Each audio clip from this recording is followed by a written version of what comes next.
Kehras käib vilgas jõulueelne tegevus vaatamata sellele, et ilm meenutub rohkem sügist kui talve. Kehra ärimaja ette on seatud ülesse kuuskede müük.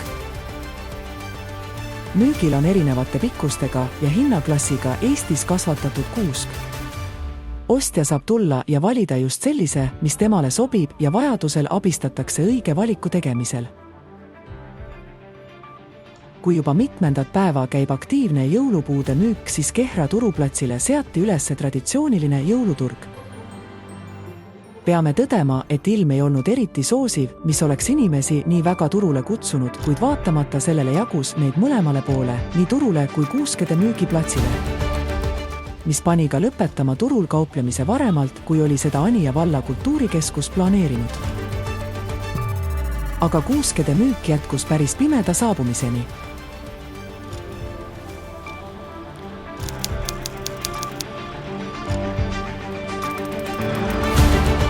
Selline lugu siis Kehra kesklinnast otse kogukonna keskelt, mille tõi teieni uudislugude tootja Valgusmeedia.